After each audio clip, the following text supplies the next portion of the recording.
साधक बताए, उत्तम, मध्यम और अधम।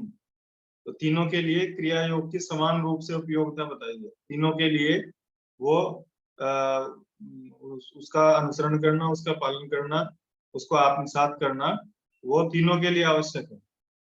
ठीक है, उत्तम साधक के लिए भी, मध्यम साधक के लिए भी, और अधम जो निम्न कैटेगरी के हैं, कोटि के हैं, उनके लिए भी। तो फर्स्ट में पहले पाद में, समाधि पाद में जो बताया वो उत्तम कोटि के साधकों के लिए बताया। जो मध्यम जो कैटेगरी के साधक हैं उनके लिए क्रिया योग के अंतर्गत बताया, और जो अधम कैटेगरी के जो साधक हैं, निम्न कोटि के, उनके लिए जो है अष्टांग योग के अंतर्गत, नियम के अंतर्गत बताया। तो आज हम जो चर्चा करेंगे यहाँ पे क्रिया योग, जो एक तरह से सेकंड कैटेगरी के जो साधक हैं उनके लिए ये क्रिया योग की साधना बताई गई है। क्रिया योग का जो वर्णन है वो साधन पाद के पहले ही सूत्र में किया गया है। साधन पाद का प्रारंभ ही क्रिया योग से होता है। तपः स्वाध्याय ईश्वर प्रणिधानानि क्रिया योग, पहला ही सूत्र है साधन पाद का, तप, स्वाध्याय और ईश्वर प्रणिधान, ये क्या है? क्रिया योग। इन तीनों को मिलाकर के क्रिया योग बना। क्रिया योग के बारे में कुछ लोगों को थोड़ा सा भ्रांति भी रहती है, क्योंकि आजकल लोग यूट्यूब पे और अलग अलग लोगों से सुन के, वो भी कुछ लोग थोड़ा सा अलग अलग समझ लेते हैं क्रिया योग के बारे में। योगी राज जो है, श्यामचरण लाहिड़ी जी, उन्होंने भी क्रिया योग की साधना बताई है, लेकिन उन थोड़ा सा अलग तरीके का उनका है। जो महर्षि पतंजलि यहाँ बता रहे हैं वो उनके अकॉर्डिंग हम बात करेंगे, डिस्कस करेंगे, क्योंकि यहाँ पे जो आपका जो सिलेबस में है वो उनके अकॉर्डिंग ही है। कॉन्सेप्ट ऑफ क्रिया yoga of Patanjali and its importance of healthy living, महर्षि पतंजलि द्वारा बताया गया जो क्रिया योग है, और उसका हमारे जो है हेल्दी लिविंग में, स्वस्थ जीवन जीने में क्या उसकी उपयोगिता है, क्या उसका महत्व है। तो जैसा अभी बताया, क्रिया योग के अंतर्गत ये तीन तत्व आते हैं: तप, स्वाध्याय और ईश्वर प्रणिधान। तप को हम कर्म योग से जोड़ सकते हैं, स्वाध्याय को हम ज्ञान योग से जोड़ सकते हैं, और ईश्वर प्रणिधान को हम भक्ति योग से जोड़ करके देख सकते हैं। तो क्रिया योग के अंतर्गत एक तरह से कर्म योग, ज्ञान योग और भक्ति योग, तीनों का समावेश है। ठीक है ना? तो तप यानी कर्मयोग की साधना, स्वाध्याय यानी ज्ञान योग की साधना, ईश्वर प्रणिधान यानी भक्ति योग की साधना। तो पातंजल योग सूत्र में ज्ञान योग, कर्म योग, भक्ति योग तीनों समग्र रूप से है, और उसके बाद फिर राजयोग भी यानी समाधि की प्राप्ति जो है वो भी बताई गई है।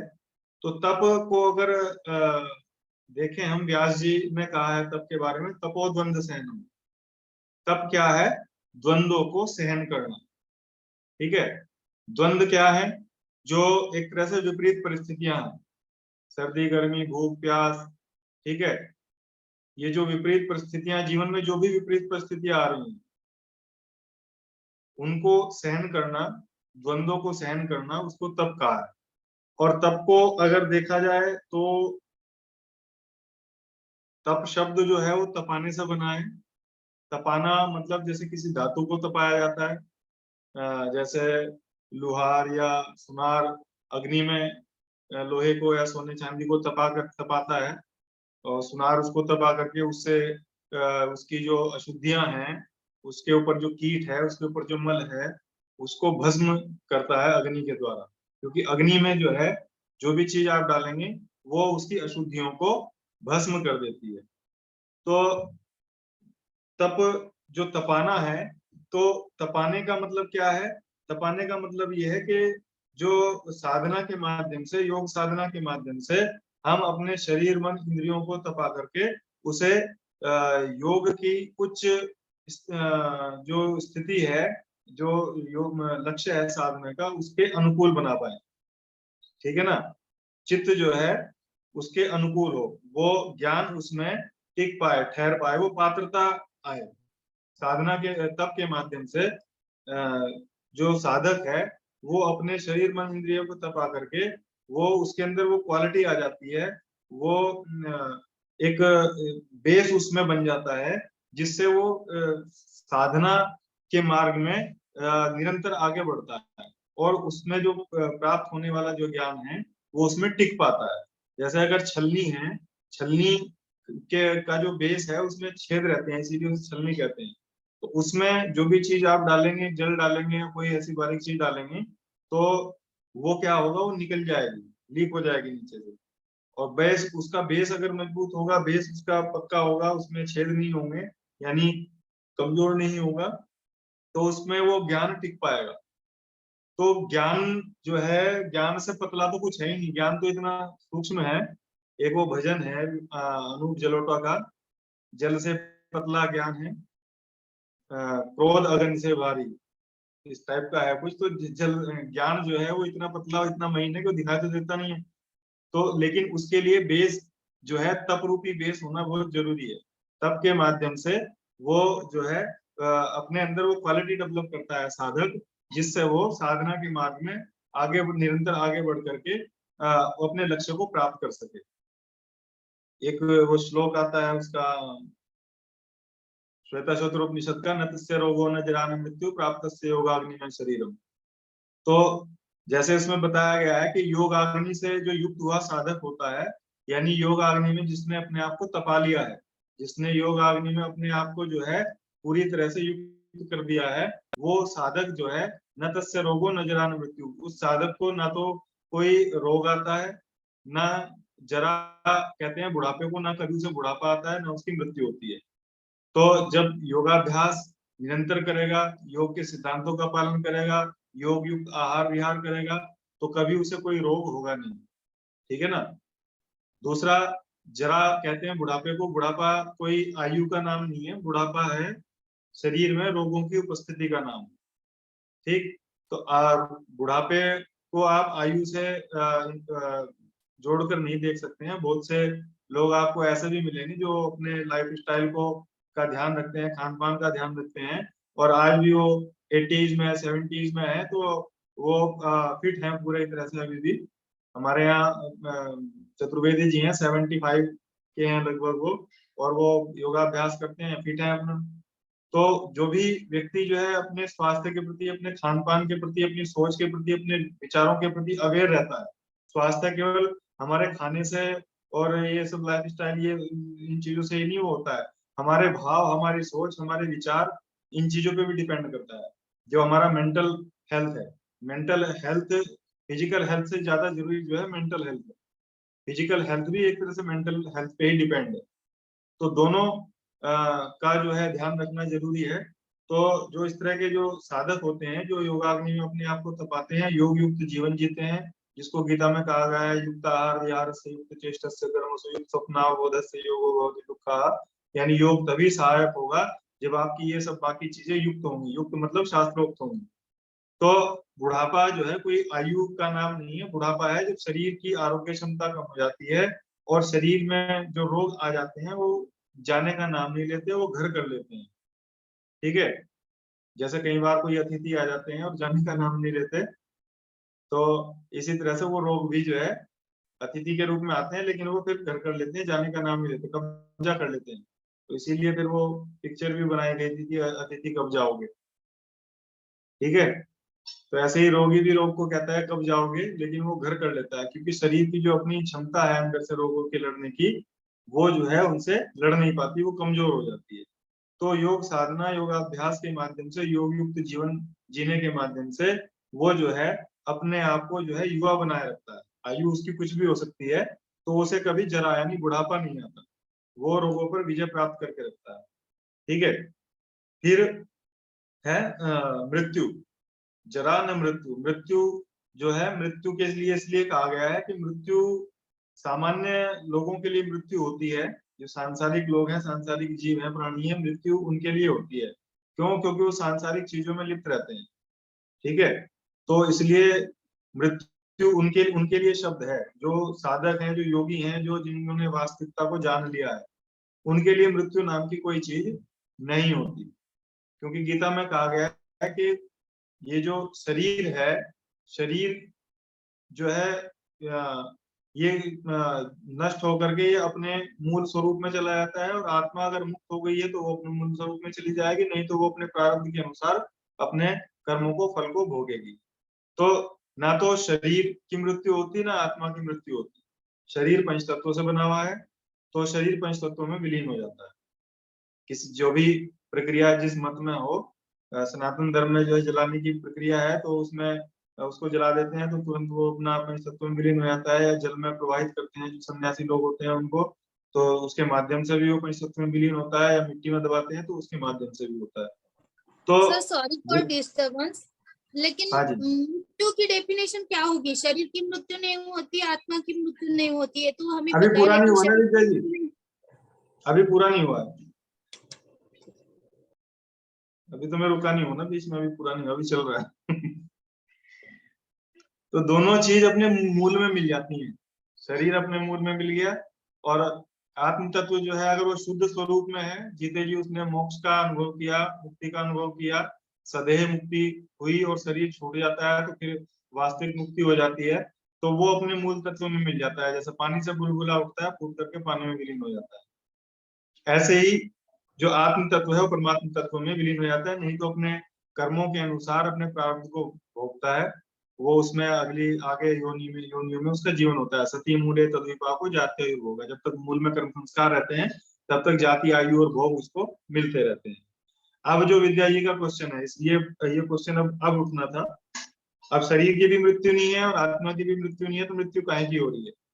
मृत्यु होती है जो जो हमारा जीव का या प्राणी का जो अहंकार होता है, ईगो होता है, ठीक है, जो हम अपना संबंध जो है जोड़ करके रखते हैं किसी के साथ में, उसको अपने ऊपर आरोपित कर लेते हैं।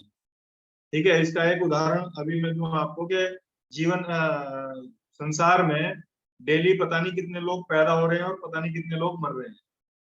ठीक है, ना तो हम सबका पैदा होने का, जो पैदा हो रहे हैं उनकी खुशी मना रहे हैं, ना सबकी जो है हम जो है उनका हम शोक मना रहे हैं। शोक किनका मनाते हैं हम?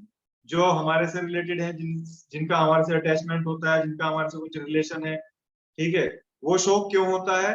कि कहीं ना कहीं हमारा उनके साथ में अटैचमेंट है, कहीं ना कहीं हमारा साथ उनके साथ में मोह है। ठीक है, और खुशी हम किनकी मनाते हैं? खुशी हम उनकी मनाते हैं जो जिनका हमारे से जो है जुड़ा है, जिनका हमारे से कुछ रिलेशन है। तो वो उसका कोई अगर नया जीवन कोई आता है उससे रिलेटेड, कोई नया बच्चा पैदा होता है तो उसकी हम खुशी मनाते हैं। तो कहीं ना कहीं हम उससे जो है जुड़े हुए हैं, कहीं ना कहीं हमारा उससे मोह, कहीं ना कहीं हमारा उससे अटैचमेंट, कहीं ना कहीं हमारा उससे अहंकार जुड़ा हुआ है। तो मृत्यु होती है अहंकार की, मृत्यु होती है मैं और मेरा की। ठीक है, नहीं तो ना तो शरीर की मृत्यु है, ना आत्मा की मृत्यु है। दोनों ही जो एंड में अपने मूल स्वरूप में मिलते हैं। तो मृत्यु होती है मैं और मेरा की, मैं और मोर तोर की माया बस कर लेनी जीवन का है। तो ये मैं और मोर तोर की माया के कारण ही उसे बार बार जो उस चक्र में भ्रमण करते रहना पड़ता है। तो तप के माध्यम से वो इन सबसे, इन पर एक तरह से विजय प्राप्त कर लेता है। न रोगो न जरान मृत्यु, ना उसको रोग होता है। विद्या जी क्लियर हुआ? तो ना तो उसको कोई रोग होता है, शारीरिक मानसिक रूप से स्वस्थ रहता है, उसकी आरोग्य क्षमता प्रबल रहती है। जब उसकी आरोग्य क्षमता प्रबल रहेगी तो ना फिर उसमें कभी कोई बुढ़ापे के लक्षण नहीं आएंगे। रोग प्रतिरोधक क्षमता उसकी प्रबल रहेगी, बुढ़ापे के लक्षण नहीं आएंगे। और मृत्यु नाम की उसने जान लिया है कि मृत्यु नाम की कोई चीज है ही नहीं। मृत्यु जो है वो अज्ञानता का शब्द है, अज्ञानी लोगों के लिए है। जो सामान्य, जो हम जैसे जो सांसारिक लोग होते हैं जिनका संसार में अटैचमेंट होता है, ये मृत्यु नाम का शब्द उनके लिए है, जिनका मैं और मेरे का भाव बना हुआ है संसार में। तो वो जब टूटता है, वो जब छूटता है, तो उसकी मृत्यु है, उसका नाम मृत्यु है। ठीक है, वो जो अहंकार टूटता है उसका नाम मृत्यु है। तो तप के माध्यम से हम इन सब पर विजय प्राप्त कर लेते हैं। तप जो है एक वो साधना का वो पार्ट है जिसमें साधक में वो क्वालिटी डेवलप हो जाती है, जिसमें वो जिसके द्वारा वो साधना के उच्च शिखर को प्राप्त कर सकता है, यानी अपने लक्ष्य की प्राप्ति को, अपने लक्ष्य को वो प्राप्त कर सकता है। तो तप के बारे में और भी बहुत सारे विद्वानों ने बताया है। स्वामी हरिहरानंद तप के बारे में कहते हैं कि चित्त की स्थिरता के लिए जो क्रियाएं की जाती हैं उनको क्रिया योग कहा जाता है। और वे कर्म जो मुख्य रूप, उन कर्मों को 3 भागों में बांटा है, ठीक है ना। तप, स्वाध्याय और ईश्वर प्रणिधान। क्रिया योग के 3 वो हो गए, तप, स्वाध्याय और ईश्वर प्रणिधान। जैसे एक उदाहरण उसमें दे रहे हैं कि जैसे जो अश्व चालक होता है, अश्व विद्या में निपुण जो होता है व्यक्ति, वो उन घोड़ों को जो रथ में बंधते हैं उनको, क्योंकि घोड़ा जो है वो चंचल होता है, उसको अगर ट्रेनिंग ढंग से नहीं दी जाएगी तो वो इधर उधर भटकाएगा, रथ को इधर उधर खींच के ले जाएगा। तो जैसे वो सारथी या उसका ट्रेनर जो है उसको ढंग से ट्रेन करके जो है घोड़ों को रथ में लगाता है, फिर उसको अपने अनुसार चलाता है, उसी तरह से जो साधक है वो अपने शरीर, इंद्रिय, मन, प्राण, इन सब को जो है जो योग साधना के माध्यम से, योगाभ्यास के माध्यम से उनके ऊपर अपना नियंत्रण स्थापित करता है।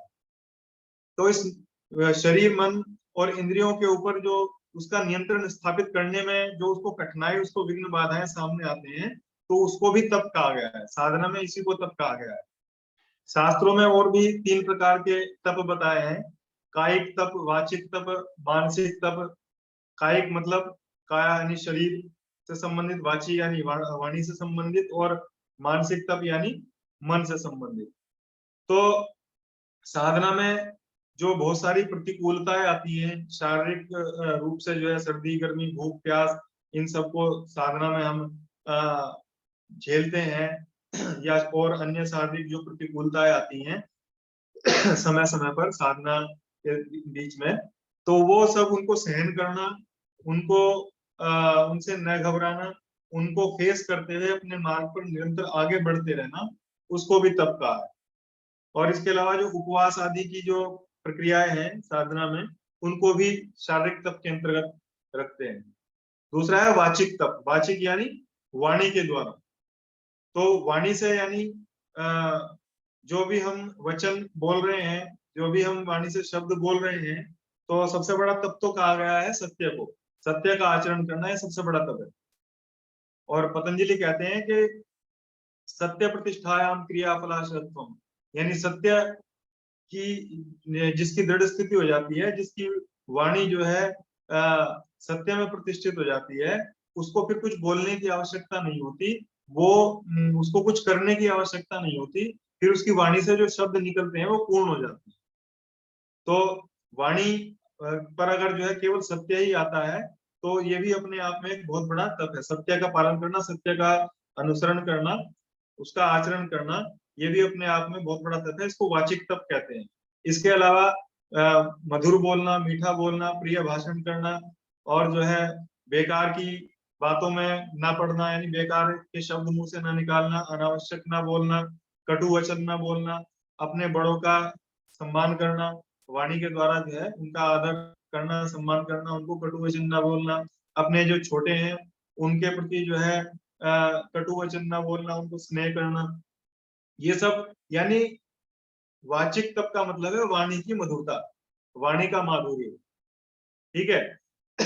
और फिर इससे भी जो है ऊपर जो है, जो मौन की जो साधना है, वो भी वाणी का तप है। ये सबसे बड़ी साधना है, ठीक है। आज चतुर्वेदी जी बता रहे थे एक क्लास में कुछ, विद्या जी, ठीक है। तो मौन की साधना, तो वो जो है वो सबसे बड़ा तप है, ठीक है। क्योंकि वाणी बहुत ज्यादा बोलने से हमारी एनर्जी बहुत वेस्ट होती है। तो कम बोलने वाला व्यक्ति एक तो नपातुला बोलता है, सार गर्भित बोलता है, और उसकी जो वो बोलता है उसके बोलने का महत्व होता है। जो अनावश्यक बोलता रहता है उसको उसके बोलने का कोई महत्व नहीं होता, क्योंकि उसे खुद को ही नहीं पता रहता कि मैंने क्या बोल दिया। और कुछ देर बाद या अगले दिन आप उससे पूछेंगे कुछ उसके बारे में जो उसने बोला बोला तो वो अपनी बात से पलट जाता है व्यक्ति कि मैंने तो ये कहा ही नहीं था। अधिक बोलने वाले के साथ में ये समस्या होती है, उसको खुद ही नहीं पता रहता। तो कम बोलना, नपातुला बोलना, ठीक है, प्रिय बोलना, मधुर बोलना, हितकर बोलना, ये सब जो है वाणी का तप है। मानसिक तप, मानसिक तप का मतलब है कि मन में किसी भी तरह के हिंसात्मक वृत्ति को न पनपने देना, मन में किसी भी तरह के हिंसात्मक या कठोर भावनाओं को, कठोर भाव को न पनपने देना। इस तरह के भाव का, इस तरह की प्रवृत्ति का जो है परित्याग करना, ये क्या है? मानसिक तप है। इनकी जगह जो है सद विचारों को मन में धारण करना, सद्भावों को मन में धारण करना, परमार्थ के भाव को मन में धारण करना, ठीक है, सेवा भाव को मन में धारण करना, ये मानसिक तप है। एक तरह से जो महर्षि पतंजलि ने 33 सूत्र में बताया है, मैत्री करुणा मुदितोपेक्षाणाम सुख दुख पुण्य पुण्य विषयाणाम भावना चित्त प्रसादनम, तो वो भी अपने आप में मानसिक तप है। ठीक है, तो ये सब क्या है? मानसिक तप के अंतर्गत आता है। तो तप की अपने आप में बहुत महिमा है, तप का अपने आप में बहुत महत्व है। तप, अब ये तप का जो क्रिया योग के अंतर्गत और जो सेकंड कैटेगरी के साधक हैं इनके लिए क्रिया योग बताया, इसमें सबसे पहले तप बताया, और अष्टांग योग में फिर जो नियम बताया उसमें भी तप के बारे में बताया। तो ये दो साधक हैं, इनके लिए तप के बारे में बताया गया है। लेकिन जो फर्स्ट कैटेगरी के लिए है उनके लिए डायरेक्ट तप की चर्चा नहीं की गई, क्योंकि वो ये सब तप की साधना वो जो है पहले से करके आ चुके हैं। तो यहाँ क्रिया योग में सबसे पहले तप बताया। तप का अपने आप में बहुत महत्व है। तप के माध्यम से साधक जब अपने आप को तपा लेता है साधना में, तो वो जो है उस अपने अंदर वो क्वालिटी डेवलप कर लेता है जो जिसके अंदर वो ज्ञान जो है वो टिक सकता है, जिससे वो अपनी आत्मोन्नति कर सकता है, जिससे वो अपना जो है स्वयं का और समाज का और जन कल्याण जो है वो कर सकता है, लोक कल्याण वो कर सकता है। तो वो क्वालिटी उसमें डेवलप होती है। तो तप का फल भी बताया महर्षि पतंजलि ने सूत्र 43 में कि कायेंद्रिय सिद्धि शुद्धि इच्छात तपसः, कायेंद्रिय सिद्धि शुद्धि इच्छात तपसः, यानी तप का पालन करने से, तप का अनुसरण करने से, तप का अनुष्ठान करने से क्या होता है? कायेंद्रिय, कायेंद्रिय यानी काया और इंद्रिय, शरीर और इंद्रियां, इनकी शरीर और इंद्रियों की शुद्धि और सिद्धि, यानी शरीर की शुद्धि होती है, ठीक है, मन की शुद्धि होती है, इंद्रियों की शुद्धि होती है, वाणी की शुद्धि होती है। यानी मन में भी जो है, जैसे अभी 3 प्रकार के तप बताए थे ना, कायिक, वाचिक और मानसिक, तो इन शारीरिक रूप से भी शुद्धि होती है, जो है इंद्रियों की, यानी वाचिक जो कहा, इंद्रियों की भी शुद्धि होती है, और मानसिक शुद्धि, मन की भी शुद्धि होती है। तो इनकी शुद्धि हो करके और फिर कहा सिद्धि, सिद्धि प्राप्त होती है। सिद्धि मतलब इंद्रियां और मन वशवर्तिनी हो जाती है, इनके ऊपर, मन और इंद्रियों के ऊपर पूरा कंट्रोल आ जाता है। और जब इनके ऊपर कंट्रोल हो जाता है तो शरीर के ऊपर भी कंट्रोल हो जाता है। ठीक है, कि अपने कम बोलना, अनावश्यक न बोलना, अनावश्यक न भोजन न करना, असमय न खाना, ठीक, असमय जो है न जागना, असमय न सोना, इन सब चीजों के ऊपर भी उसका कंट्रोल, उसका नियंत्रण आ जाता है।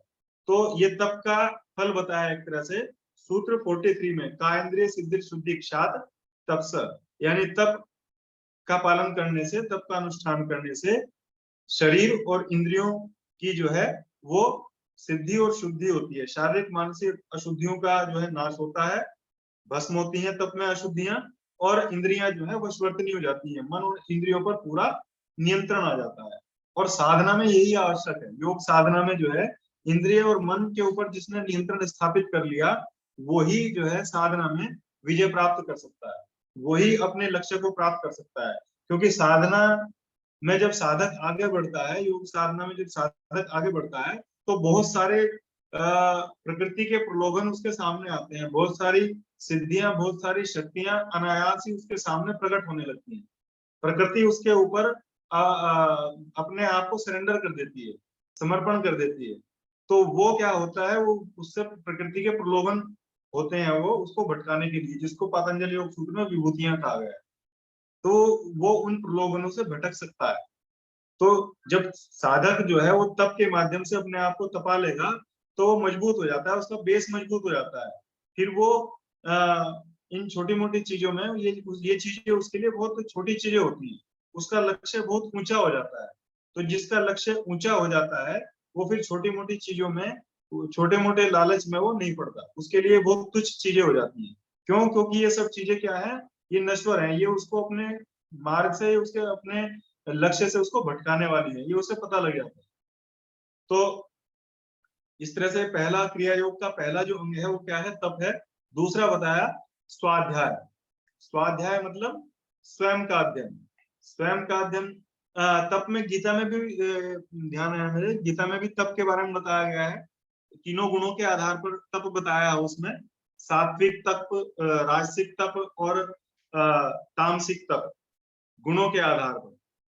तो सात्विक तप मतलब जो कि बिना किसी फल की इच्छा के निष्काम भाव से जो श्रद्धा के साथ में जो किया जा रहा है, उसको सात्विक तप कहा गया है। यानी उसमें सत्व की प्रबलता है, उसमें किसी तरह का स्वार्थ नहीं है, उसमें परमार्थ का भाव है। राजसिक तप मतलब जो अपने मान प्रतिष्ठा के लिए, दिखावे के लिए, आडंबर के लिए, जिससे मेरा समाज में मान हो, मेरी प्रतिष्ठा हो, मुझे पूछे लोग, इन सब चीजों के लिए जो किया जाने वाला है, वो उसको कहते हैं राजसिक तप। और जो केवल स्वार्थ बुद्धि से, केवल और केवल स्वार्थ, उसमें चाहे किसी का अहित हो रहा है चाहे नहीं हो रहा है, और कई बार अब स्वार्थ इतना होता है कि उस स्वार्थ में उसका भी अहित हो जाता है, तो उसके ऊपर उसका ध्यान नहीं जाता, केवल और केवल क्षणिक स्वार्थ के लिए किया गया जो तप है वो तामसिक तप है। तो इस तरह से श्रीमद् भगवत गीता में भी सात्विक, राजसिक और तामसिक 3 प्रकार से जो है तप का वर्णन किया गया है। फिर उसके बाद दूसरा जो अंग है इसका क्रिया योग का, वो है स्वाध्याय। स्वाध्याय मतलब स्वयं का अध्ययन। स्वयं का अध्ययन मतलब स्वयं को जानना, मैं कौन हूँ, क्या हूँ, कहाँ से आया हूँ, जीवन का लक्ष्य क्या है, ये जीवन क्यों मिला है। तो इन सब के बारे में जानना, चर्चा करना, या संत जनों से, गुरुजनों से, संत महात्माओं से सुनना, या इस तरह का जो ज्ञान जहां पर छिपा हुआ है, जो गूढ़ ज्ञान है, उसको खोजना, जो ग्रंथ है हमारे। ठीक है। तब स्वाध्याय का एक मतलब जो है अपने जीवन का अध्ययन भी है, अपने जीवन का समीक्षात्मक अध्ययन करना। उसका भी ये भी एक तरह का स्वाध्याय है कि वही मतलब कि जीवन क्यों मिला है, इसका उद्देश्य क्या है, इसका लक्ष्य क्या है, इसका इसका किस तरह से सदुपयोग किया जा सकता है। ठीक है। जीवन मिला है तो कुछ ना कुछ इसका उद्देश्य होगा। तो ये सब जो दार्शनिक चिंतन है वो सब करना, और ये किस तरह से इन सब चीजों के बारे में जान सकता है, उसके बारे में ध्यान देना।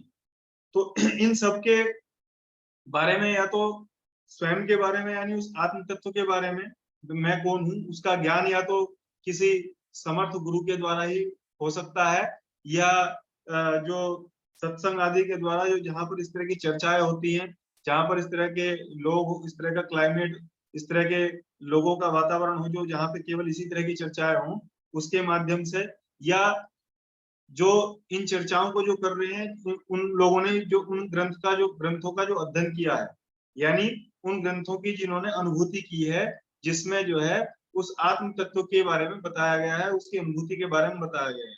तो उन ग्रंथों का अध्ययन करना जिनके माध्यम से उस आत्म तत्व का ज्ञान हो सके। लेकिन उन ग्रंथों का अध्ययन, वेद है, उपनिषद है, पुराण है, ये सब जो दर्शन है, इन सब ग्रंथों का जो अध्ययन जो है वो सामान्य व्यक्ति के बस की बात नहीं है, सामान्य व्यक्ति के समझ में आने वाली चीजें नहीं है। कई बार उनको डायरेक्ट अध्ययन भी करते हैं तो उसके अर्थ का हम अनर्थ करते हैं।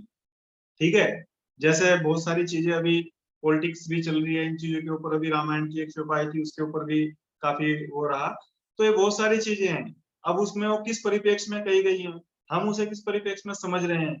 ठीक है। मुंडे मुंडे मतिर भिन्ना, सबकी मति अलग अलग है। सब जैसी दृष्टि वैसी सृष्टि, हर व्यक्ति को, हर व्यक्ति एक ही चीज को, एक ही दृश्य को, एक ही बात को अपने तरीके से देखता है, समझता है, और अपने तरीके से उसका कंक्लूजन निकालता है, उसका रिजल्ट निकालता है, उसके बारे में जो भाव है वो रखता है। तो लेकिन वो जो लिखने वाले ने जो लिखा, वो किस परिस्थिति में, किस भाव से और किन चीजों को देखते हुए लिखा, ये उस पर डिपेंड करता है। तो उस चीज को समझने की कोशिश करनी चाहिए। तो ये जो ग्रंथ हैं, जो शास्त्र हैं, हमें उस चीज का बोध कराते हैं कि वो मूल तत्व क्या है, वो स्व तत्व क्या है, उसका अध्ययन कराते हैं। उसके अध्ययन का ज्ञान इनके माध्यम से हमें मिलता है। तो उसी के माध्यम से हमें, इन शास्त्रों के माध्यम से ही हमें वो ज्ञान मिलता है कि जो है हमारा स्व कर्तव्य या अकर्तव्य क्या है, यानी हमें क्या करना चाहिए और क्या नहीं करना चाहिए। तो ये सब चीजें जो है, ये ग्रंथ ही हमें इनका बोध कराते हैं। लेकिन ये ग्रंथ, इनकी जो लैंग्वेज है, वो हर व्यक्ति के समझ की बात नहीं है। जिन साधकों ने, जिन गुरुजनों ने जो है गुरु शिष्य परंपरा से उसको जाना है, अनुभव किया है, वही अपना अनुभव आगे दे सकता है। नहीं तो डायरेक्ट ग्रंथों को पढ़ करके काफी चीजें अर्थ का अनर्थ हो जाता है, उसका हम मीनिंग गलत तरीके से निकाल लेते हैं। तो स्वयं का स्वाध्याय का मतलब है स्वयं का अध्ययन, स्वयं को जानना, चाहे वो संत महात्माओं के माध्यम से वो ज्ञान प्राप्त हो, चाहे वो जो है गुरु शिष्य परंपरा से हो, चाहे वो सत शास्त्रों के माध्यम से हो, वो माध्यम कोई भी हो सकता है, लेकिन अर्थ उसका है स्वयं का अध्ययन, स्वयं को जानना है, स्वयं को पढ़ना। अध्ययन मतलब पढ़ना कि मैं कौन हूँ, क्या हूँ, क्या प्रयोजन है इस जीवन का, क्या उद्देश्य है इस जीवन का।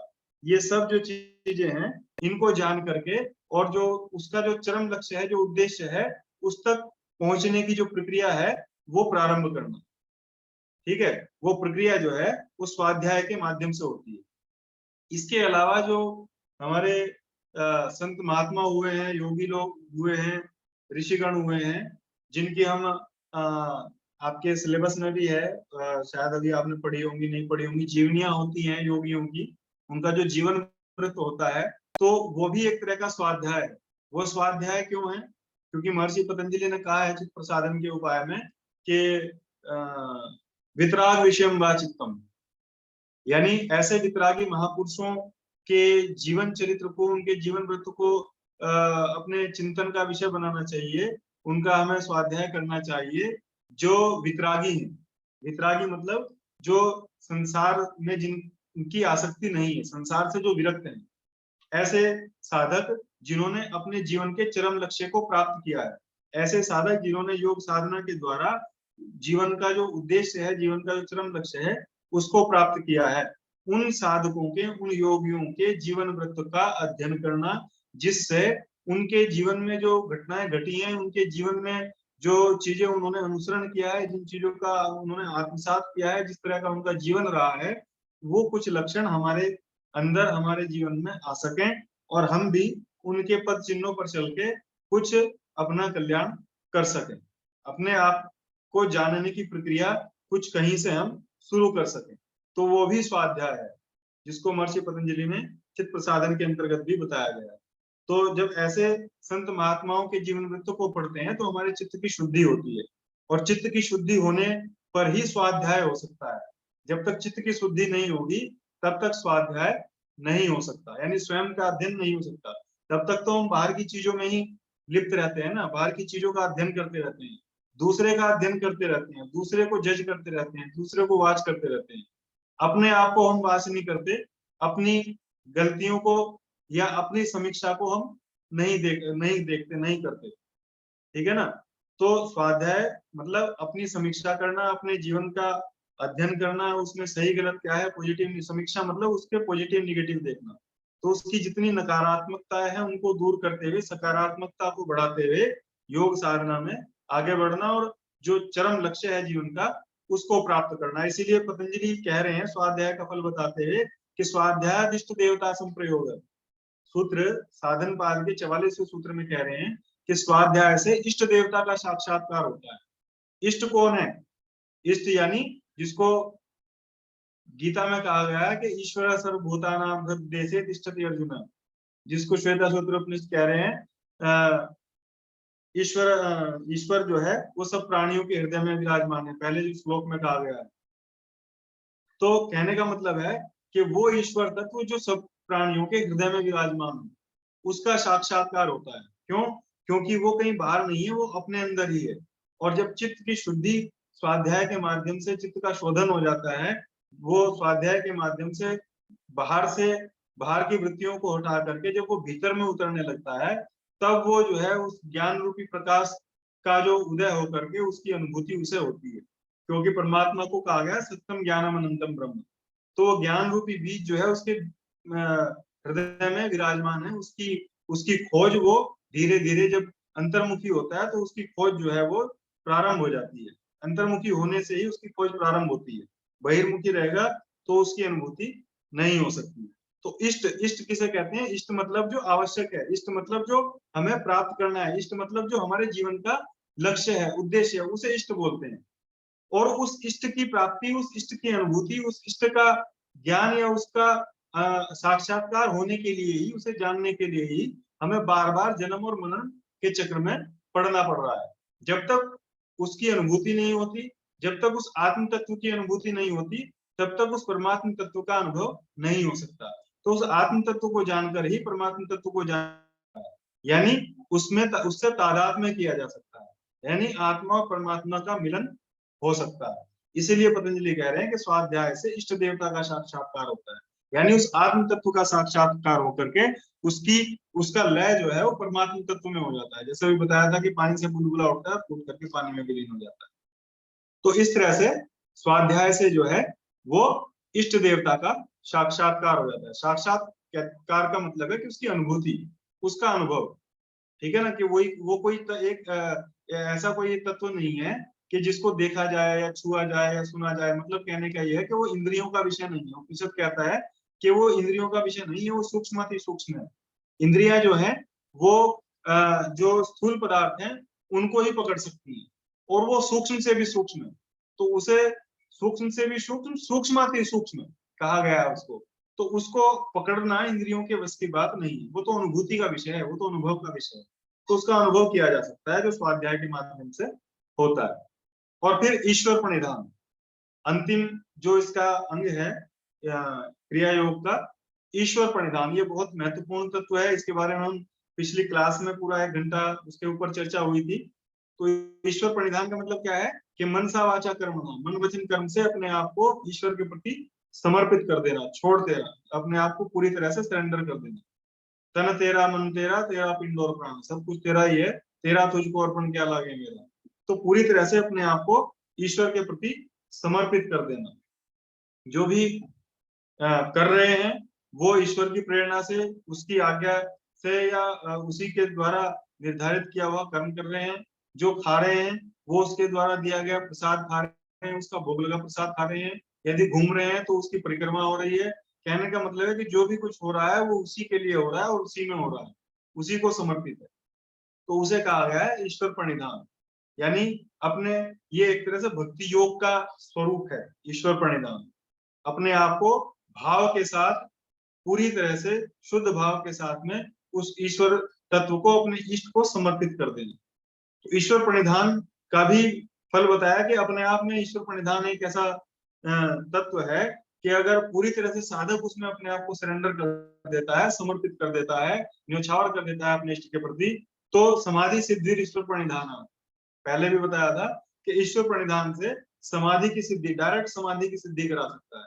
डायरेक्ट जो है, जो योग साधना का जो उच्च शिखर है, योग साधना का जो लक्ष्य है, वो जो अंतिम स्थिति है योग साधना की, जहां पर पहुंच करके फिर जो है वो जो चक्र जो है वो समाप्त हो जाता है, वहां तक पहुंचाने का जो अपने आप में एकमात्र सशक्त साधन है वो क्या है? ईश्वर प्रणिधान।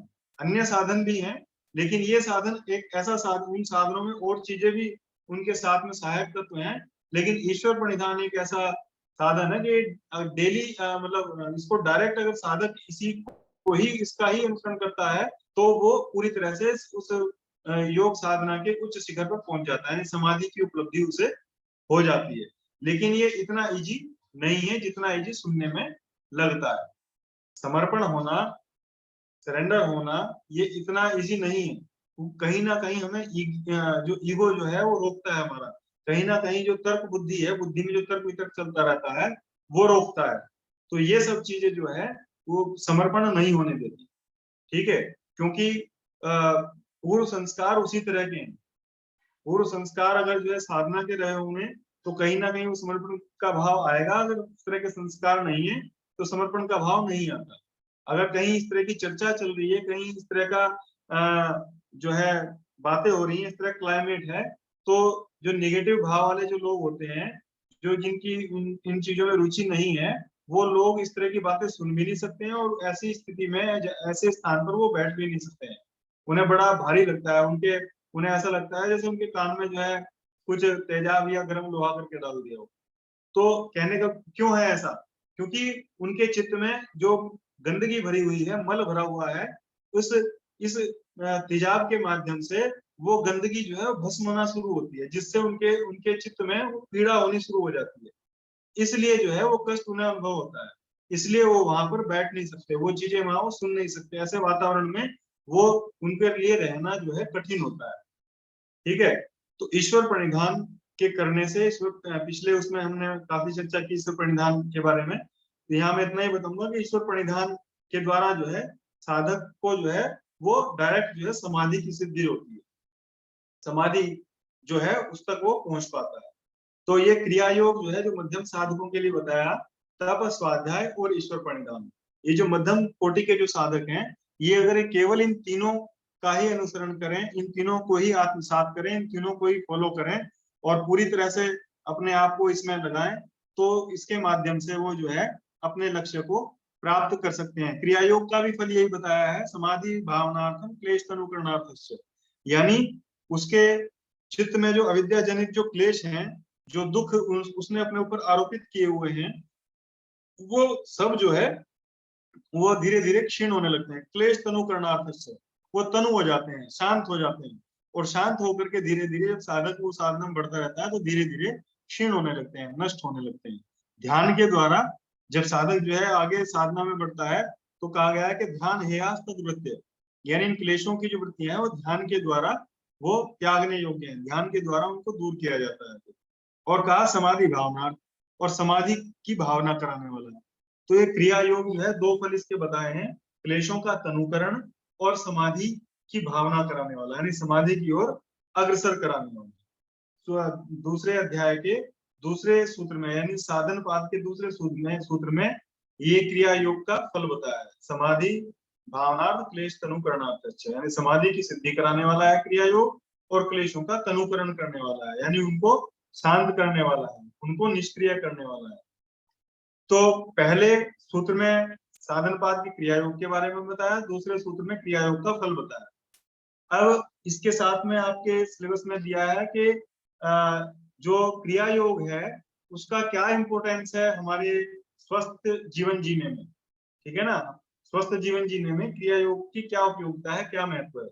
तो जब साधक जो है तप करेगा, तप के माध्यम से अपने आप को फिजिकली मेंटली जो है वो बैलेंस रखेगा, तो उससे जो है उसका शारीरिक भी स्वास्थ्य बनेगा, उसका जो है मानसिक स्वास्थ्य भी बनेगा, वो शारीरिक मानसिक रूप से फिट रहेगा और जीवन में किसी भी प्रकार की वो परिस्थिति को फेस करने में सक्षम रहेगा। वो जीवन में आने वाली विपरीत परिस्थितियों से कभी घबराएगा नहीं, क्योंकि तप के माध्यम से उसके अंदर वो क्वालिटी डेवलप हो गई है। जैसे अब आज की जो आगे आने वाली जो जनरेशन है, जो जनरेशन चल रही है, इस जनरेशन को बहुत सुख सुविधाएं मिल रही है, इसीलिए ये जो जनरेशन है इसको इनके अंदर पेशेंस नहीं है। कोई भी चीज अगर इनको नहीं मिल पाती है तो इनका पेशेंस टूट जाता है। लेकिन जो पहली जो जनरेशन रही है, आज से जो 30-40-50 साल पहली जो जनरेशन रही है, उसने जो स्ट्रगल किया है, उसने जो परिस्थितियां देखी हैं, उसने जो फिजिकली मेंटली अपने आप को तपाया है जीवन के संघर्षों में, तो वो उन संघर्षों से वो तप करके निखर जाता है, वो उन संघर्षों से तप करके जो है मजबूत हो जाता है। जैसे ईंट जो होती है वो मिट्टी की बनती है, और जब उसे अग्नि में तपा दी जाती है तो वो मजबूत हो जाती है, फिर उससे भवन का निर्माण किया जाता है। अगर कच्ची ईंट से भवन का निर्माण किया जाएगा तो उस भवन की मजबूती नहीं रहेगी, बारिश आएगी वो मिट्टी गल जाएगी और वो भवन बह जाएगा। लेकिन वो पकी हुई जो ईंट है, जैसे घड़ा है, घड़ा मिट्टी का बनता है, लेकिन अगर मिट्टी के घड़े में पानी भर दिया डायरेक्ट बिना पके में, तो वो गल जाएगा, पानी निकल जाएगा सारा। पका हुआ जो घड़ा होता है वही किसी वस्तु को रखने के लिए काम आता है, वही उसमें जल भरने के लिए काम आता है, उसी में वो जल टिक पाता है। तो ऐसे ही जो तप से व्यक्ति आगे बढ़ा है, जिसने अपने जीवन में संघर्ष किया है, साधना में संघर्ष किया है, अपने जीवन को आगे बढ़ाने में संघर्ष किया है, वो फिर जीवन में आने वाली परिस्थितियों से घबराता नहीं है। वो शारीरिक मानसिक रूप से अपने इतना सशक्त हो जाता है, इतना मजबूत हो जाता है, फिर वो जो है उसको किसी भी तरह की विपरीत परिस्थितियां जो है उसको विचलित नहीं कर पाती। तो वो शारीरिक रूप से भी फिट रहता है, क्योंकि उसने फिजिकल वर्क भी किया है। पहले लोग आप देखते हैं कि उन्होंने कितना फिजिकल वर्क किया है, अब की जनरेशन देख लो आप क्या कर रहे हैं, वो केवल मेंटली वर्क तो चल रहा है उनका, केवल स्टडी में तो चल रहे हैं, या जॉब्स भी अगर क्रिएट हो रही है या बिजनेस भी क्रिएट हो रहे हैं, अधिकतर वो मेंटल लेवल से रिलेटेड ज्यादा हो रहे हैं, मानसिक काम उसमें ज्यादा है। तो इसलिए केवल वही रह गया है, फिजिकली वर्क समाप्त हो गया है, और उसके कारण उनका जो है मेंटल जो लेवल है वो भी गड़बड़ रहता है, क्योंकि मानसिक जो कार्य है वो जो ज्यादा होता है तो उसमें फिर जो है वो स्ट्रेस क्रिएट होने लगता है, रिलैक्सेशन नहीं मिलता। तो जो तप करने वाला जो है साधक, आज भी जो व्यक्ति जो तप करते हैं, जो अपने जीवन में संघर्ष कर रहे हैं, वो निखरते हैं, उससे उससे निखार आता है। जैसे जल में जो है सोने को चांदी को डाल देते हैं और फिर निकालते हैं उसमें, तो वो निखर करके आता है। तो निखर करके आता है क्योंकि उसकी अशुद्धियां उसमें भस्म हो जाती हैं, उस अग्नि में उसकी अशुद्धियां भस्म हो जाती हैं। तो ये जो तप है, इस तप में जो है उसकी, उस व्यक्ति की, उस साधक की जो है, जो अशुद्धियां थी, जो कमियां थी, जो उसमें निगेटिव पॉइंट्स जो उसके थे, वो उसकी नकारात्मकता, वो उसकी चित्त की अशुद्धियां जो है वो दूर हो जाती हैं, और वो जीवन में अपनी किसी भी तरह की जो परिस्थितियों को झेलने के लिए वो सक्षम होता है। तो वो फिजिकली और मेंटली पूरी पूरी तरह से वो फिट रहता है, स्वस्थ रहता है, अगर तप का पालन करता है। ऐसे ही स्वाध्याय है, जो स्वाध्याय वो करेगा तो वो कभी भी जो है नकारात्मक भाव उसमें नहीं आएंगे। जैसे अभी विद्या जी ने पूछा था तो मृत्यु किसकी होती है, तो इस स्वाध्याय के माध्यम से ही पता लग जाता है उसको कि मृत्यु नाम की कोई चीज है ही नहीं। क्यों? क्योंकि उसे पता लग जाता है कि जड़ क्या है, चेतन क्या है, आत्म क्या है, अनात्म क्या है, पुरुष क्या है, प्रकृति क्या है, ठीक है, क्षर क्या है, अक्षर क्या है, क्षेत्र क्या है, क्षेत्रज्ञ क्या है, ये सब उसे पता लग जाता है, उसका बोध हो जाता है कि ये वास्तविक है, ये अवास्तविक है, ये जड़ है, ये चेतन है, ये नश्वर है, ये अनश्वर है, ठीक है, ये सत्य है, ये असत्य है। तो ये जब वो चीज उसको पता लग जाती है स्वाध्याय के माध्यम से, तो फिर वो जो है विचलित नहीं होता है इन चीजों में। फिर वो इस तरह की जो परिस्थितियां आती हैं जीवन में, उनसे वो विचलित नहीं होता। तो ये भी एक मेंटल स्वास्थ्य, जो स्वाध्याय है, तो मानसिक स्वास्थ्य को बनाए रखने में इसका अपने आप में बहुत सशक्त योगदान है। इसीलिए जो श्रीमद् भगवत गीता में परिभाषा दी गई है योग की, समत्वम योग उच्यते, वो इसीलिए दी गई है, ठीक है ना। योगी को, साधक को एक शब्द आया है गीता में, स्थित प्रज्ञ, उसकी प्रज्ञा स्थित हो जाती है, स्थिर हो जाती है। स्थिर मतलब कि वो जो है सामान्य जिन चीजों में सांसारिक व्यक्ति लिप्त होकर के और फिर विचलित होता है, जो वो चीजें छूटती हैं, तो वो उनसे प्रभावित नहीं होता। क्यों? क्योंकि वो समभाव में जीता है। तुलसी ममता राम से समता सब संसार, राग ना द्वेष ना दोष दुख, दास गए भवपार। तो समभाव में वो स्थित हो जाता है। जब समभाव में स्थित हो जाता है तो किसी तरह की कोई परिस्थिति उसको विचलित नहीं कर पाती, और वो मेंटल लेवल पर जो है बहुत स्ट्रांग हो जाता है, मजबूत हो जाता है। तो जीवन के हर थपेड़ों को झेलने के लिए वो तैयार हो जाता है। उसको किसी तरह का जो सुख और दुख जो है वो प्रभावित नहीं करते। ना तो वो सुख में बहुत ज्यादा उछलता है, और ना ही वो दुख में जो है बहुत ज्यादा उदास होता है, विलाप करता है। वो समभाव में जीता है, जो योग की स्थिति है। और फिर ईश्वर प्रणिधान, ईश्वर प्रणिधान तो जो बताया कि अपने आप में संपूर्ण है, वो तो एक ऐसा तत्व है कि सरेंडर कर दिया तो फिर तो उसकी चिंता वो करेगा। जैसे एक बांसुरी होती है, बांसुरी खोखरी होती है, अंदर से खाली होती है वो। तो उस खाली बांसुरी में जो है जिस तरह के स्वर बजाए जाते हैं, जिस तरह के स्वर निकाले जाते हैं, उसी तरह के स्वर उससे निकलते हैं, ठीक है ना। खाली, अपने आप को खाली कर देना। तो जैसे बांसुरी खाली है, ऐसे अपने आप को खाली कर देना, उड़ेल देना, ठीक है ना।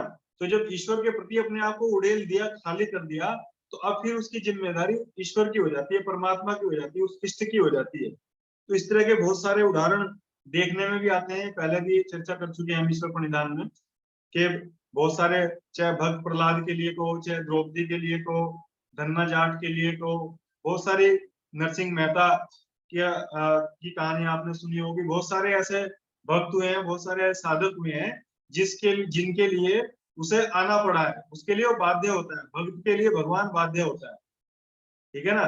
उसके लिए जो है उसे समर्पित होना पड़ता है। कृष्ण का रथ उसको चलाना पड़ा, द्रौपदी के लिए वस्त्र के रूप में आना पड़ा, वस्त्र अवतार लेना पड़ा। तो इस तरह से जो है वो, जो साधक उसके समर्पित हो जाता है तो उसकी चिंता उसे करनी पड़ती है। जैसे एक उदाहरण आप ले लो, जैसे जब बच्चा छोटा होता है, वो संभल करके चल नहीं पाता, घुटनों पर चलता है, और थोड़ा थोड़ा जब खड़े होकर चलना पड़ता है तो पेरेंट्स को बहुत ध्यान रखना पड़ता है कहीं गिर ना जाए, चोट ना लग जाए। तो उसको हाथ पकड़ करके चलना सिखाते हैं, चलने का उसको चाव होता है नया नया। तो उसको पकड़ करके चलाते हैं कि कहीं चोट ना लग जाए, घुटनों में चोट ना लग जाए, सिर ना फूट जाए।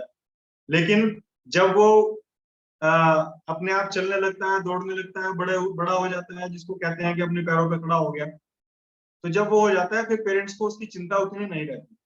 तो ऐसे ही है, जब तक हम अपने आप को ईश्वर के प्रति समर्पित नहीं करते, अपने आप पर हम अपने पैरों पर हम खड़े रहते हैं, यानी अपने आप को हम कर्ता मानते रहते हैं, तब तक उसे कोई चिंता नहीं रहती। उसे लगता है कि हाँ कर लेगा वो सक्षम है, ठीक है। लेकिन जब हम समर्पित रहते हैं, जब हम सब हर क्षण उसे याद रखते हैं, जब हर परिस्थिति में हम उसे याद रखते हैं, सुख दुख में समान रूप से उसको याद रखते हैं, तो वो भी हमें फिर हर क्षण हमारा स्मरण उसको रहता है। तो हर परिस्थिति में वो भी साथ देने के लिए खड़ा रहता है। तो इसलिए जो है ईश्वर प्रणिधान अपने आप में एक ऐसा तत्व है जो डायरेक्ट पहुंचाने वाला है, डायरेक्ट जो है उसके कार्य की सिद्धि कराने वाला है, और जो उसके सामने जो विपरीत परिस्थितियां आती हैं उसमें जो है उसका जो है मनोबल बढ़ाने वाला है। ये ईश्वर प्रणिधान से उसकी विल पावर बढ़ जाती है, उसका मनोबल बहुत बढ़ जाता है। तो जब मनोबल बढ़ जाता है फिर तो कोई चीज दुनिया में ऐसी है ही नहीं, फिर तो वो पहाड़ को लांग जाएगा, ठीक है ना। जैसे हनुमान जी अपना बल भूल गए थे और वो बल याद आ गया था, तो जो समुद्र को लांग गए थे 400 योजन का। तो ऐसे ही जब विल पावर स्ट्रॉन्ग हो जाती है तो उसको अपना जो बल जो है वो याद आ जाता है, और उसको वो ईश्वरीय बल के रूप में प्राप्त होता है।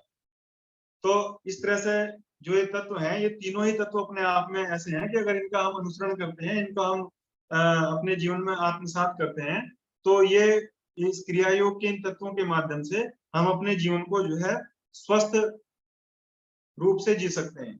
हेल्दी लाइफ हम अपनी जी सकते हैं, फिजिकली, मेंटली, सोशली, स्पिरिचुअली हम पूरी तरह से अपने आप को फिट रख सकते हैं।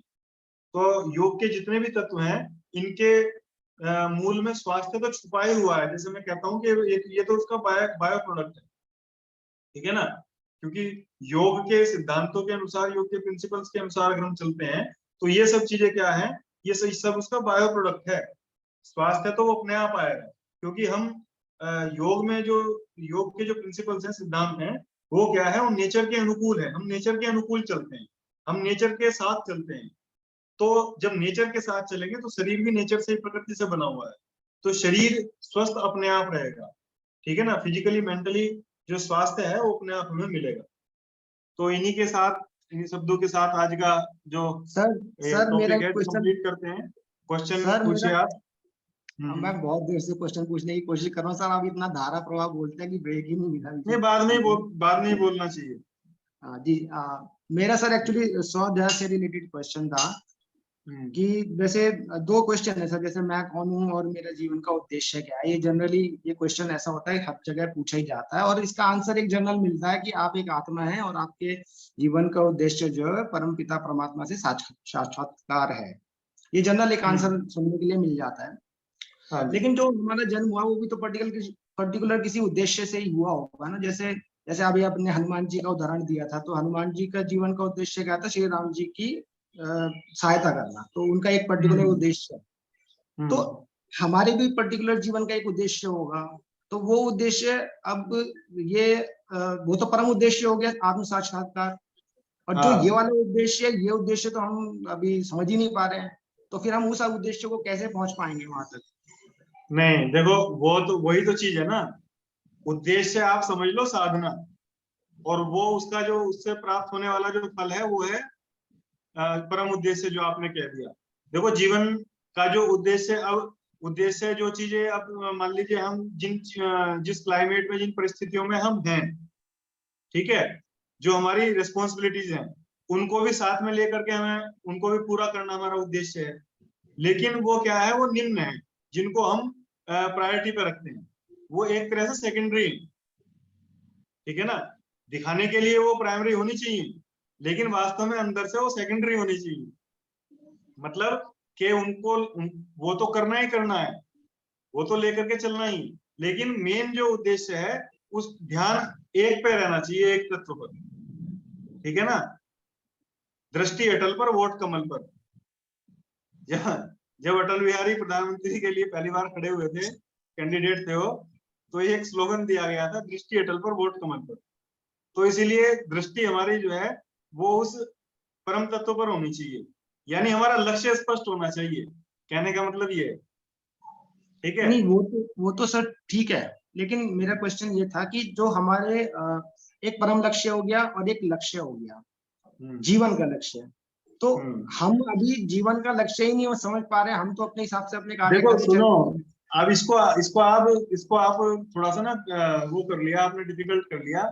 लक्ष्य और चरम लक्ष्य वास्तव में कोई अलग अलग चीज नहीं है, ये तो समझाने के लिए मैंने बोल दिया आप, ये अलग अलग चीज नहीं है। लक्ष्य तो एक ही है, जैसे गुरु और सदगुरु अलग नहीं होता है, एक ही होता है। गुरु सद ही हो सकता है, जो असद है वो गुरु नहीं होगा, है ना। तो लक्ष्य तो एक ही है। बाकी जो जीवन मिला है, कुछ प्रारब्ध है इसके, ठीक है, कुछ प्रारब्ध के कारण जो है इसके संयोग हैं, जिन लोगों से हम, जैसे अब हम मिल रहे हैं, बात कर रहे हैं, तो हमारा भी कुछ संयोग होगा। इस तरह के कोर्सेज में आया है तो ये भी कुछ संयोग होगा। तो ये संयोग है, ठीक है। लेकिन जो टारगेट है वो एक ही है, वो ध्यान उस पर केंद्रित रहना चाहिए, यानी उसका स्मरण रहना चाहिए, ठीक है ना। उसकी स्मृति बनी रहनी चाहिए कि मेन जो टारगेट है मेरा वो वहां है। जैसे मान लीजिए कोई जॉब कर रहा है व्यक्ति, या कोई आदमी मेहनत मजदूरी करता है कहीं जाके, ठीक है, लेकिन शाम को वो लौट करके अपने घर आता है, उसे पता रहता है कि मुझे शाम को अपने घर जाना है लौट के। तो ऐसे ही जो है, ये जो जीवन है या जीवन हो चुके हैं हमारे, ये हो इसीलिए रहे हैं क्योंकि वो अभी घर नहीं पहुंचा है अपनी, ठीक है ना। घर नहीं पहुंचा है मतलब कि यानी वो अपने मूल तत्व से उस एकाकार नहीं हुआ है, उसका पानी का बुलबुला फूट करके अभी पानी में नहीं मिला है, ठीक है। वो जो घट का जो जल है अभी समुद्र के जल में विलय नहीं हुआ है, इसीलिए इसी कारण उसको जो है वो उस चक्र में घूम रहा है, भटक रहा है, यानी अभी तक वो अपने घर नहीं पहुंचा है। तो उद्देश्य तो एक ही है, लक्ष्य तो एक ही है। ये जो अलग जीवन के जो और जो प्रपंच हैं, ये भटकाने वाले हो जाते हैं साधना की दृष्टि से अगर हम देखें तो। जीवन ऐसा नहीं है कि और जो संसार में जीवन में जो चीजें हैं छोड़ देंगे, ठीक है। कृष्ण का जो जीवन है, भगवान कृष्ण का जीवन, वो इसीलिए महत्वपूर्ण है। उन्होंने इसीलिए कर्मयोग की बात की है कि करना तो जब पैदा हुए संसार में आए हैं, जीवन मिला है, तो करना तो सब कुछ ही है, लेकिन कैसे करना है, अनासक्त भाव से, ठीक है। संसार में बहुत ज्यादा लिप्त नहीं होना है, निर्लिप्त होकर के कर्म करना है। कर्म तो करना पड़ेगा, उसके लिए तो मनुष्य जो है, मनुष्य क्या, प्राणी, हर प्राणी वो बाध्य है कर्म करने के लिए, तो बाध्य है, उसके बिना तो गुजारा चलेगा ही नहीं, ठीक है। लेकिन कर्म कैसा करना, उसके लिए वो बता रहे हैं कि अनासक्त भाव से, निर्लिप्त होकर के, ठीक है ना। तुलसी कबीर उन्होंने कहा है, कबीरदास जी ने, कि कबीरा जग में यो रहो जो रस नाम उपमा ही, हाथी घी और तेल नित फिर भी चिकनी ना है। यानी संसार में ऐसा रहना है जैसे मुंह में जीभ है, पता नहीं क्या क्या हम डेली खाते हैं, तला भुना, चाट पकौड़े, ठीक है, पराठे वराठे, छोले भटूरे, पता नहीं क्या क्या पदार्थ इससे लिए जाते हैं, लेकिन फिर भी चिकनी ना, यानी फिर भी निर्लिप्त रहती है। एक वो भजन है, उसमें कहा गया है, वो गीता का उससे लिया गया है, जैसे कि जो मैं जग में रहूं तो ऐसे रहूं जैसे जल में कमल का फूल रहे। तो उसी के लिए गीता में शब्द आया है पद्म पत्र मीमांस भसा, यानी जैसे जल में कमल खिलता है, कीचड़ में कमल खिलता है, तो वो क्या होता है, उससे ऊपर उठा रहता है, कीचड़ से ऊपर उठा रहता है, कीचड़ में रहकर भी। और जल की भी अगर उसके ऊपर कोई बूंद आकर गिर जाती है तो स्लिप हो जाती है, तो उसको गीला नहीं कर पाती। तो संसार भी ऐसा ही है, ये भी एक तरह का कीचड़ है। इस कीचड़ में रहना तो है, लेकिन ऐसे ही रहना है जैसे कमल का फूल, निर्लिप्त होकर के। तो जो शास्त्र है, गीता है, वो यही कह रही है, यानी टारगेट वही रखना है, रहना है, करना है सब कुछ, लेकिन दृष्टि जो है एक पे रहनी है, उस केंद्र पर जो है दृष्टि दृढ़ रहनी चाहिए, स्थिर रहनी चाहिए। ये है। तो उद्देश्य तो एक ही है, हम उसे भले ही कह लें कि वो ये है वो है, वो तो एक ही है, और उसी के लिए बार बार आना पड़ रहा है। जब तक वो कंप्लीट नहीं होगा तब तक ये चक्र चलता रहेगा। ठीक और है भी सर। किसी का हाथ उठाया शायद, आपका ही था क्या कपिल जी हाथ उठाया हुआ है? हाँ सर, मेरा ही था, मैंने उठाया था। और कोई हो? बारिश भी आने वाली है सर। सर मेरा क्वेश्चन नहीं है, मैं आपकी बात में बस एक लाइन ऐड करना चाहूंगी जो कपिल जी ने पूछा था उसको लेकर। आयुषी, हाँ जी। बस मैं यही बोलना चाहूंगी कपिल जी से कि जो आपका क्वेश्चन था, ये क्वेश्चन मेरे मन में भी बहुत उठता था पहले जब मैं योग में नहीं आई थी। मुझे लगता था मेरे जीवन का क्या लक्ष्य है, हमेशा परेशान रहती थी, समझ में नहीं आता था क्या करना चाहिए। लेकिन जब आप योग में आ जाते हो और आप ईश्वर से जुड़ने लगते हो तो ऑटोमेटिक आपको कहीं ना कहीं से आपको एक गाइडेंस मिलने लगता है कि आपको क्या करना है जीवन में, कैसे जीवन को जीना और किस डायरेक्शन में आपको जाना है। तो इसलिए उसके लिए आप चिंता मत करो। आप जैसे जैसे योग से जितना ज्यादा आप करीब पहुंचते जाओगे ईश्वर के, आपको खुद ही गाइडेंस मिलना शुरू हो जाएगा जीवन को कैसे जीना है, क्या करना है। सही बात है। ये Thank you, वही चीज आयुषी। है कि ये चीज जो है ना, जैसे अभी हम बात कर रहे थे कि चित्त की शुद्धि, चित्त की मलिनता, तो जैसे जैसे क्लींजिंग होती चली जाती है ना, तो उतना ही हम डीप उतरते चले जाते हैं। क्वेश्चन ये आते हैं, क्वेश्चन इसलिए आते हैं क्योंकि अभी हम तो अभी बहुत जीरो पे हैं, ठीक है ना। अभी तो हम बहुत निचली श्रेणी में हैं, अभी तो हम केवल चर्चा कर रहे हैं, लेकिन ये चर्चा से ही तो क्वेश्चन आ रहे हैं। तो क्वेश्चन आना बहुत जरूरी है। क्वेश्चन आएंगे तभी उनका समाधान खोजने की हम कोशिश करते हैं। जब क्वेश्चन ही नहीं उठेंगे, जब दिमाग में क्वेश्चन ही नहीं आएंगे, तो उनका समाधान नहीं खोजा जा सकता। जैसे अगर हम ये नहीं मानेंगे कि यहाँ पे जहाँ हम बैठे हैं वहां पे गंदा हो रहा है, गंदगी हो रही है, अगर हम उस चीज को मान रहे, हमें वो ठीक लग रहा है, जो हमें ठीक लग रहा है तो हम साफ ही नहीं करेंगे, सफाई नहीं होगी वहां पे, तो वो अच्छा भी नहीं लगेगा और वहां से उससे जो है बैक्टीरिया पनपेंगे, उससे बीमारियां पनपेंगी। तो वही चीज है। तो कहने का मतलब ये है कि क्वेश्चन उठेंगे तो उससे जो है उसका समाधान भी मिलेगा, और समाधान मिलेगा तो धीरे धीरे हम आगे बढ़ेंगे, वो चीजें समझ में आएंगी। तो ये बहुत अच्छी चीज है, क्वेश्चन उठते हैं, जैसे कहा इसने, आयुषी ने कहा। तो अगर लक्ष्य मतलब लक्ष्य नहीं मिल रहा है, जब कुछ भी समझ ना आए कि लक्ष्य क्या है, तो ईश्वर के प्रति समर्पण तो जैसे आपने बताया, इसको प्रणिधान, रास्ता खुद ब खुद चलते जाएगा। वही तो चीज है ना, समर्पण। जब नहीं समझ आता तो समर्पण मतलब जो चल रहा है उसे चलने दो, निष्काम भाव से करते जाओ। इसीलिए तो ईश्वर प्रणिधान एक ही तत्व बताया ना ऐसे, लेकिन ये समर्पण हो नहीं पाता भाई। जितना इजी आप कह रहे हैं ना, ये जितना इजी सुनने में लगता है उतना नहीं हो पाता है। नहीं सर, जैसे कपिल जी कह रहे हैं ना सर, मेरे साथ भी हुआ है। मुझे भी नहीं समझ आता था कि मेरा क्या लक्ष्य है, कि जिसे बोलते हैं जीवन का लक्ष्य। पहले तो कभी ये दिमाग में विचार ही नहीं आया कि लक्ष्य भी कुछ होता है। उसके बाद जब ये आया कि नहीं होता है, तो सब कुछ जो होता है वो अक्षय ही होता है, लक्ष्य कुछ नहीं होता है। हाँ जी सर, लेकिन फिर जब ये पता चला कि हाँ, अपना कोई लक्ष्य होना चाहिए, क्या जीवन का औचित्य है मेरा, क्या होना चाहिए, तो जब ये समझ में नहीं आता है तो मैं समर्पण कर देती हूँ सर, और मैं चल रही हूँ अपनी राह पर। अब ईश्वर ही यहाँ तक लाए हैं तो आगे भी ले जाएंगे।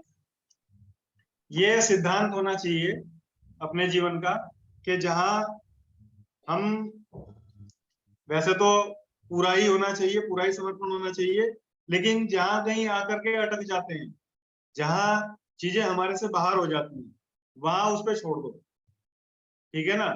और जब उस पर छोड़ दिया तो फिर उसकी जिम्मेदारी है तेरा तुझको और सर ये रियल में होता है सर, जो आपने बोला ना कि अब उसी की जिम्मेदारी हो जाती है तो वो सब कुछ अच्छा हो जाता है। फिर रियल में होता है, ये मैंने महसूस किया है। तो अच्छा हो तो बुरा हो तो उसका है ना। सर बिल्कुल ठीक है सर, बिल्कुल ठीक है। बस थोड़ा सा जो संशय आता है ना बीच में, वो संशय परेशान कर देता है। बिल्कुल सही, टीना जी ने बहुत अच्छा बोला, आयुषी जी ने भी बिल्कुल प्रिसाइजली आंसर किया है। बस वो बीच में जो एक संशय आता है ना कि सच में जो हमने ईश्वर के ऊपर छोड़ रखा है वो भटकाता है हमारे को। हाँ, मैं वही कह रहा हूँ ना, वो संशय जो है समर्पण को उसको डामाडोल करता है। तो इसीलिए मैं कह रहा कि पूर्ण समर्पण होना वो बड़ा मुश्किल होता है सांसारिक व्यक्ति के लिए, लेकिन फिर भी अपनी तरफ से जितना प्रयास कर सकें, जितना अपनी तरफ से जो है धीरे धीरे जितना हम इन चीजों को पढ़ते हैं, धीरे धीरे इतना स्वाध्याय होता है, धीरे धीरे फिर वो समर्पण होता चला जाता है। धीरे धीरे हम, कोई सॉल्यूशन नहीं है भाई, उसके अलावा सॉल्यूशन है ही नहीं कोई। करना पड़ेगा वो, आपको नहीं करना पड़ेगा तो परेशान रहोगे, दुखी रहोगे, ठीक है। तो वही सॉल्यूशन है उसका, और कोई सॉल्यूशन ही नहीं है। सर हम ईश्वर पे भी तो नहीं छोड़ सकते हैं ना, क्योंकि ईश्वर भी यही कहते हैं कि हमें कर्म करना चाहिए तभी फल मिलेगा। तो ईश्वर पे भी नहीं छोड़ना चाहिए। अगर मतलब कहते हैं, जैसे पेरेंट्स बोलते हैं कर्म करो, पहले, तभी ईश्वर भी तुम पे फल करेंगे मतलब। तो वो तो कह ही रही है, अभी बताया तो मैंने कि गीता भी कह रही है, उपनिषद भी कह रहे हैं कि कर्म तो करना पड़ेगा, कर्म नहीं छोड़ सकते, लेकिन कर्म का जो फल है, जो रिजल्ट है, वो जो है वो ईश्वर को समर्पित। गीता में ये तो कहा गया कि तेरा कर्म करने में अधिकार है, कर्म फल में नहीं। यानी जी जी तेरा जो अधिकार है वो कर्म करने में है, लेकिन हम क्या करते हैं, कर्म ना करके उसके रिजल्ट को हम पहले सोचने लगते हैं। ठीक है, जो कर्म है, जो वो जैसे करना चाहिए वैसे ना करके, वो हम ये चाहते हैं कि रिजल्ट वो हमारे हिसाब से मिल जाए, चाहे हम उसको करें ना करें, है ना, यस उसमें हमें ईमानदारी बरते ना बरते, तो वो चीज हमारे हाथ में नहीं है। वो तो जैसा कर्म होगा रिजल्ट तो उसका ऑटोमेटिक आएगा आएगा, जी वो सर, तो ये आना तो है ना। तो वो तो शास्त्र कर्म निषेध की बात नहीं करते हमारे, शास्त्र तो कर्म की ही प्रेरणा देते हैं, लेकिन कर्म में आसक्ति के लिए वो कहते हैं कि अनासक्त होना चाहिए। गीता कहती है कर्म में अनासक्ति होनी चाहिए, ठीक है, लिप्त नहीं होना है, निर्लिप्त होकर के करना है, स्वार्थ के लिए नहीं करना है, परमार्थ के लिए करो, ठीक है। तो वो ऐसा कर्म करने से ना तो उसमें वो लिप्त होगा, ना वो जो है उससे जो प्राप्त होने पे ना वो बहुत खुश होगा, और अप्राप्त में वो दुखी भी नहीं होगा। ये है। अपना अपना 100% देंगे, अपने अपनी पूरी मेहनत करेंगे, बाकी जो रिजल्ट आ रहा है, क्योंकि रिजल्ट अपने सर हाथ में नहीं है। सर अगर एक लाइन में कंक्लूजन करें इसका जो हमने आज पढ़ा, तो जो क्रिया योग में तप है वो हमारा शारीरिक स्तर पे साधना है, और जो स्वाध्याय है वो मानसिक स्तर की साधना है, और धीरे धीरे अपने आप ही वो आध्यात्मिक स्तर पर ले जाएगी, जो हमारा ईश्वर प्रणिधान है। बिल्कुल, तो अंत में जो है वो स्पिरिचुअलिटी यानी अध्यात्म में प्रवेश करा देती है, समर्पण, वो धीरे धीरे समर्पण होने लगता है। तो मैं वही कह रहा कि जब साधना के मार्ग में धीरे ले धीरे आगे सकते हैं बढ़ते ना, जाते हैं, हाँ तो ऐसे ले सकते हैं जैसे कोहरा जब छाया हुआ होता है और हम सड़क पे चलते हैं, अभी तो तो हमें बारिश जितना आने वाली रास्ता है। दिखाई दे रहा है सर, उतना पे तो हम चलेंगे ना। अगर उतना भी नहीं चलेंगे तो आगे का रास्ता दिखेगा कैसे? हाँ बिल्कुल कम से कम हम जितना रास्ता दिख रहा है उतने पे चलें, आगे का अपने आप छत पे चला जाएगा कोहरा। तो बिल्कुल यही सही, वही रास्ता है ये। बिल्कुल बिल्कुल। कोहरे में बहुत चली है टीना, तो इसलिए टीना को पता है। सच में चली हूँ सर। हाँ, वो आदमी वो जीवन के ही उदाहरण देता है, वो देने भी चाहिए, प्रैक्टिकली उदाहरण देने चाहिए। चलिए तो करें कंप्लीट। हाँ जी सर, धन्यवाद, धन्यवाद। Thank you, thank you sir. Thank you so much sir. Thank you sir, thank you sir, welcome. धन्यवाद गुरुजी। नमस्ते।